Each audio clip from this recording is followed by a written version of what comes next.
नमस्ते।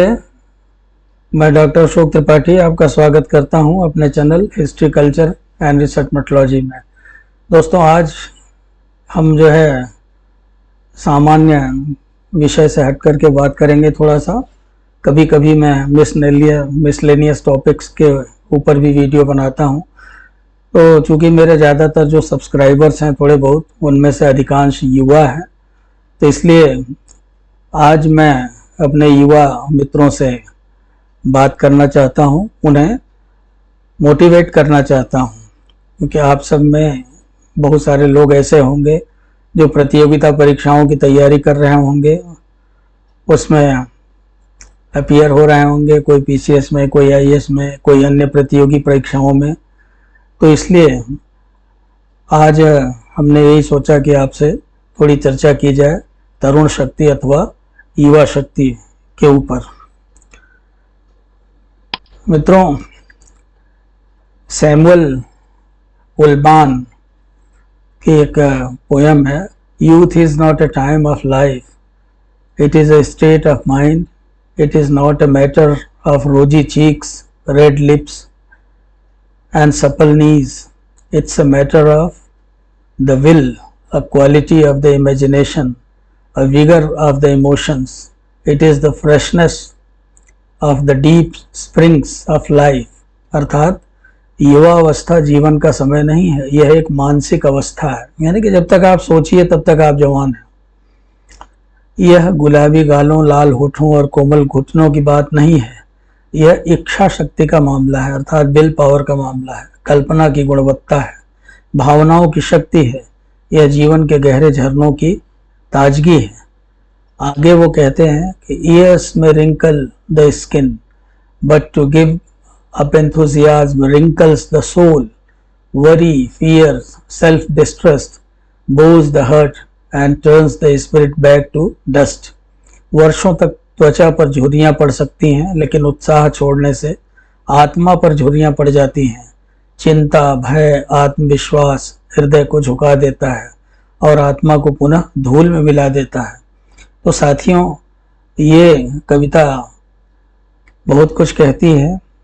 आप युवा हैं तो युवा को उत्साह से लबरेज होना चाहिए, आपके अंदर कॉन्फिडेंस होना चाहिए, आपके अंदर आत्मविश्वास होना चाहिए और कभी भी हार न मानने वाला जज्बा होना चाहिए आपके अंदर। आपको चिंता से मुक्त होना चाहिए, भय मुक्त होना चाहिए और कभी भी अपने आप को कमज़ोर नहीं समझना चाहिए। तभी आप किसी भी परीक्षा में, चाहे वो आपके कॉम्पिटिटिव एग्ज़ाम्स हों, चाहे जीवन की परीक्षाएं हों, उसमें आप सफल हो सकते हैं, उसमें आप सफलता हासिल कर सकते हैं।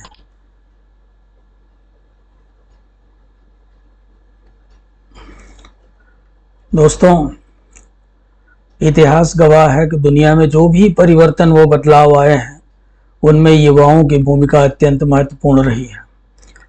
युवा ही परिवर्तन, निर्माण, रचना, संघर्ष तथा साधना का मार्ग प्रशस्त करता है। जब युवा करवट लेता है तभी नए रास्ते खुलते हैं। समाज की शक्ति व गति युवाओं पर निर्भर है। आप देखें, आपने अष्टावक्र का नाम सुना होगा। अष्टावक्र बाल्यावस्था में ही राजा जनक की राजसभा के अहंकारी विद्वान वंदिन को शास्त्रार्थ में पराजित कर अपने पिता कहोड़ को उन्होंने पुनर्जीवित करा दिया था। वास्तव में वंदिन नाम का एक विद्वान था राजा जनक के दरबार में, और वो ये शर्त रख देता था कि अगर कोई उसे शास्त्रार्थ में पराजित नहीं कर पाएगा तो उसे पानी में डुबा दिया जाएगा। तो ऐसे कहोड़ के पिता को भी डुबा दिया गया था। लेकिन अष्टावक्र, जो कि कहोड़ के पुत्र थे और बहुत ही कम आयु में राजा जनक के दरबार में गए वो, और चूंकि उनका जो शरीर था वो 8 जगह से टेढ़ा था, अष्टावक्र इसीलिए उनका नाम पड़ा था। तो राजा जनक के दरबार ने सबने उनका परिहास किया और उनकी हंसी उड़ाई। तो उन्होंने बड़ा सुंदर उत्तर दिया उन लोगों के। उन्होंने ये कहा कि आप लोग मेरे शरीर को देख रहे हैं या मुझे देख रहे हैं। यानी कि शरीर के अंदर जो मैं हूँ, आप उसे देख रहे हैं या शरीर को देख रहे हैं। तो उनकी बात सुनकर के राजा जनक के दरबार के लोग जो है वो सन्न रह गए। फिर राजा जनक ने उनका आदर सत्कार किया और उसके बाद उन्होंने चुनौती दी राजा जनक के दरबार के विद्वानों को शास्त्रार्थ के लिए, विशेष करके वंदिन को, और फिर उन्होंने उसे पराजित किया। तो देखिए, मैं ये कहानी आपको इसीलिए सुना रहा हूँ कि अगर आपके अंदर विल पावर है, आपके अंदर दृढ़ता है, आपके अंदर आत्मविश्वास है, तो कोई भी काम आपके लिए असंभव नहीं है। साथियों, हमारे सामने बहुत सारे लोगों के उदाहरण हैं, हमारे जो आप ये कह सकते हैं कि जो हमारे लिए मानदंड स्थापित करके चले गए हैं। राम, कृष्ण, बुद्ध, महावीर, शंकराचार्य, विवेकानंद, राम मोहन राय, भगत सिंह, चंद्रशेखर आजाद और न जाने कितने और हैं, यहाँ सबका नाम लिखना संभव नहीं है। तो इन लोगों ने अपनी युवावस्था में ही अन्याय के विरुद्ध लड़ाई की, शोषण के विरुद्ध लड़ाई की, अज्ञानता, असमानता, द्वेष, भ्रष्टाचार तथा अत्याचार का सफलतापूर्वक प्रतिकार किया और दुनिया में अपनी एक अमिट छाप बनाई। गांधी जी जब दक्षिण अफ्रीका में उन्होंने रंग भेद के विरुद्ध अभियान छेड़ा, तब वो एकदम युवा थे, इंग्लैंड से बैरिस्ट्री पास करके आए थे और उसके बाद उनको एक काम मिला था वहाँ पे साउथ अफ्रीका में, तो वो वहाँ पहुँच गए थे। राम को आप देखिए, जब 16 साल के भी नहीं थे तभी उन्होंने बड़े बड़े राक्षसों का वध किया विश्वामित्र के साथ जाकर के। कृष्ण को देखिए, बचपन से ही उनके ऊपर कितनी बार प्राण घातक हमले हुए, लेकिन हर हमले से वो बचते रहे और खुद भी बचे और साथ ही साथ उन्होंने गोकुल के लोगों को ही उन खतरों से, उन परेशानियों से बचाया। महात्मा बुद्ध को आप देखिए, महात्मा बुद्ध ने, महावीर ने राजमहल की सुख सुविधाओं का त्याग कर दिया, सुख सुविधाओं का त्याग करके दुनिया को सन्मार्ग पर ले जाने के लिए उन्होंने तपस्या की और सारा जीवन उपदेश देते हुए वो घूमते रहे और कितने सारे उनके अनुयायी हो गए। बौद्ध धर्म आज जो है वो एक अंतर्राष्ट्रीय धर्म बन गया है। महावीर के धर्म को मानने वाले भी आज बहुत सारे लोग हैं। शंकराचार्य जो कि बहुत ही कम उम्र में, अपनी युवावस्था में ही उनका परलोक गमन हो गया था, लगभग 32 साल की उम्र में, लेकिन 32 साल की उम्र में उन्होंने इतने बड़े बड़े काम कर दिए जो कि लोग 100 साल में भी नहीं कर पाते। स्वामी विवेकानंद को आप ले लें, स्वामी विवेकानंद भी युवावस्था में ही 40 साल की उम्र, 39 साल की उम्र तक ही लगभग वो जीवित रहे थे, लेकिन इतने कम उम्र में भी उन्होंने इतना काम किया। वो देश विदेश में उन्होंने भारत के आध्यात्म का, भारतीय दर्शन का संदेश पहुंचाया, जन जन में लोकप्रिय हुए वो, और युवाओं के लिए तो वो एक मानदंड रहे हैं। आज उनका जन्मदिन युवा दिवस के रूप में मनाया जाता है हर साल, और तो युवाओं के लिए बहुत बड़े प्रेरणा स्रोत रहे थे विवेकानंद जी। तो ये सारे लोग जो है वो हमारे युवाओं के लिए प्रेरणा स्रोत हैं। इनके जीवन से हमें शिक्षा लेनी चाहिए। इन्होंने कभी हार नहीं मानी और सदैव संघर्ष करते रहे और सफलता हासिल की। साथियों, आमतौर पर युवा किसे कहते हैं?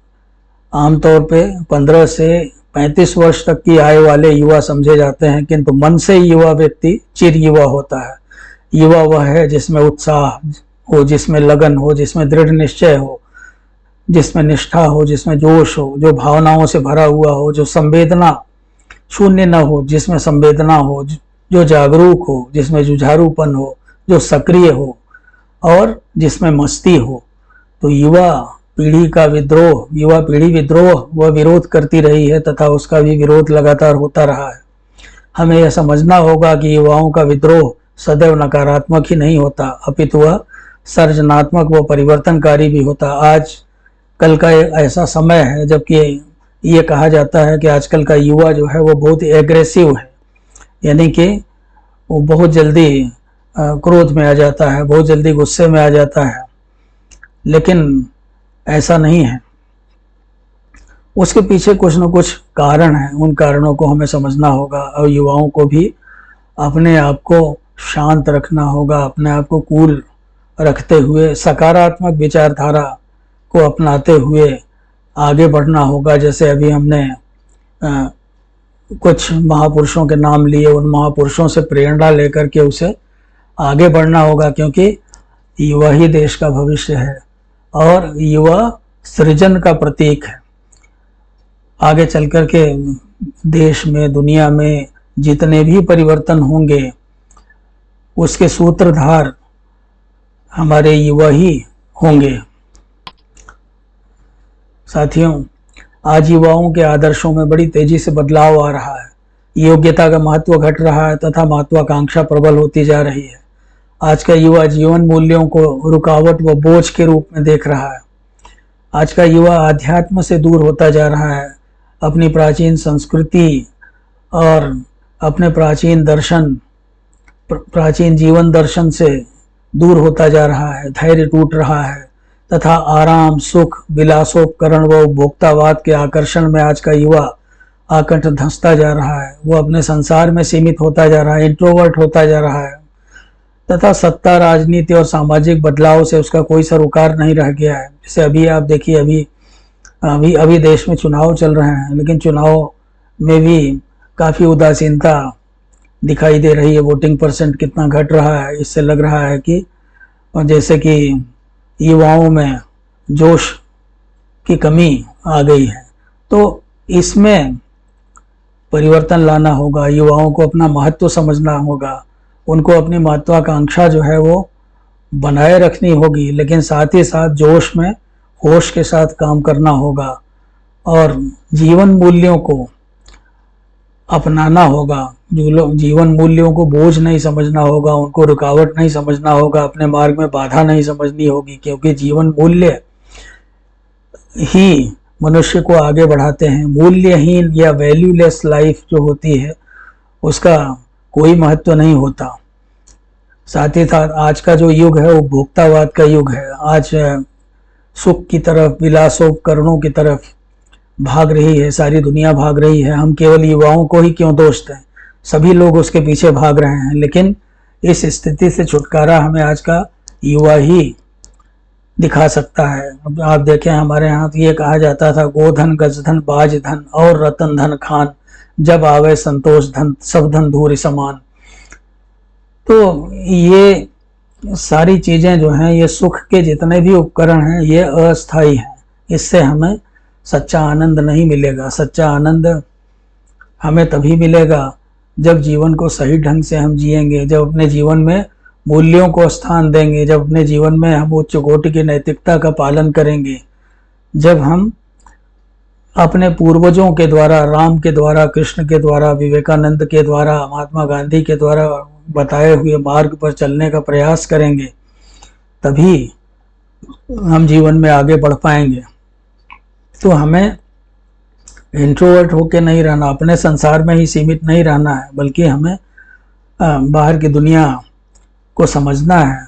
क्योंकि संसार में जब तक हम नहीं धंसेंगे, जब तक हम संसार को नहीं समझेंगे, जब तक हम समाज में बदलाव लाने का प्रयास नहीं करेंगे, जब तक हम सामाजिक बदलाव का एक उपकरण नहीं बनेंगे, राजनीतिक बदलाव का उपकरण नहीं बनेंगे, तब तक देश और समाज का भला नहीं हो सकता है।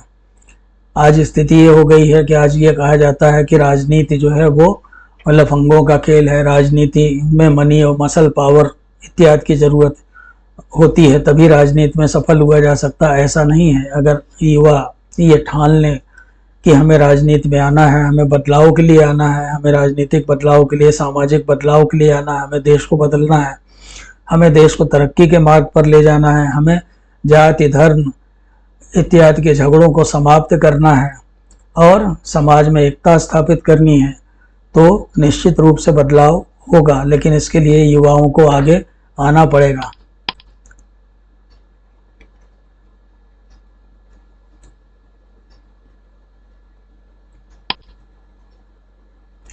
मित्रों, सामाजिक न्याय, राष्ट्रीय प्रश्न, मूल्यबोध, संस्कृति व आध्यात्मिकता आजकल के युवा के लिए कोई महत्व नहीं रखते। आजकल वो उनसे दूर होता जा रहा। आज उसके अंदर इतना आक्रोश है, इतना एग्रेशन है कि वो समझने का प्रयास नहीं करता। आज का युवा बिना अधिक परिश्रम के ही सब कुछ पा लेना चाहता है। बड़ी संख्या में शिक्षित युवा विदेशों की राह पकड़ रहे हैं। जैसे आजकल आप देखिए, उसमें युवाओं का ही दोष नहीं है, उनके माता पिता का भी दोष है। हर व्यक्ति ये चाहता है कि मेरा बेटा जो है वो इंजीनियर बन जाए, डॉक्टर बन जाए, या किसी अच्छे प्रोफेशनल कोर्स में चला जाए, और उसके बाद फिर अगर विदेश जाने का अवसर मिल गया तो फिर बात ही क्या है। तो भौतिकतावाद की ओर अग्रसर हो रहा है, भौतिकतावाद की ओर भाग रहा है। आधुनिक संचार माध्यमों द्वारा एक ऐसा प्रभामंडल युवाओं के समक्ष खड़ा किया जा रहा है जिसकी चकाचौंध में आज का युवा गुम होता जा रहा है।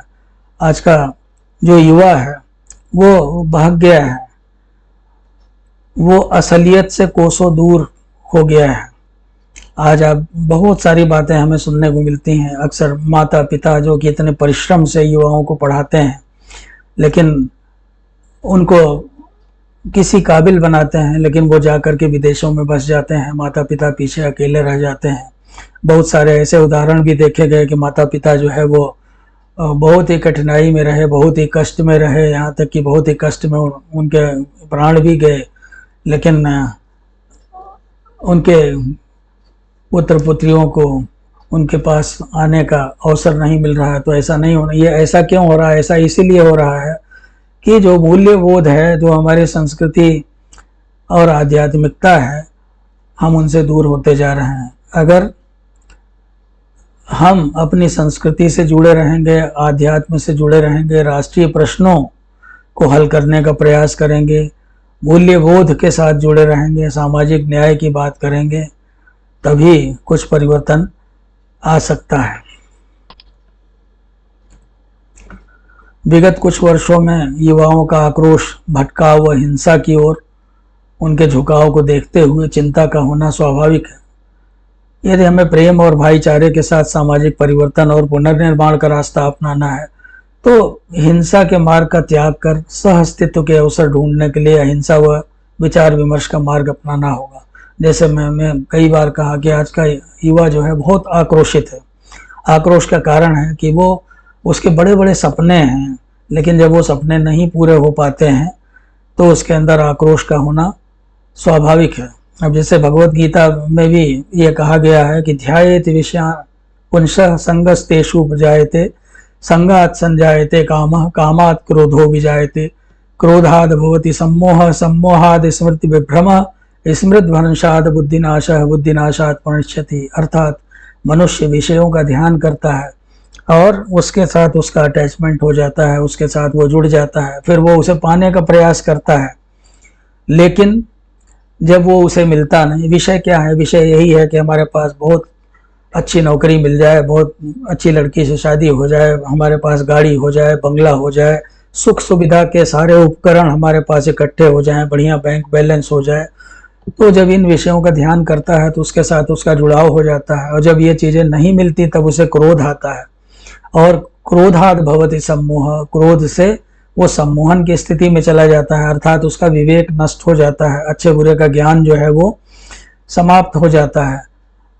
सम्मोहाद स्मृति विभ्रम, और सम्मोहन से जो है उसकी स्मृति नष्ट हो जाती है, और स्मृति के नष्ट होने से स्मृति भंशाद बुद्धिनाशा, बुद्धि का नाश हो जाता है, बुद्धिनाशात प्रणश्यति, और बुद्धि का नाश होने से मनुष्य का विनाश हो जाता है।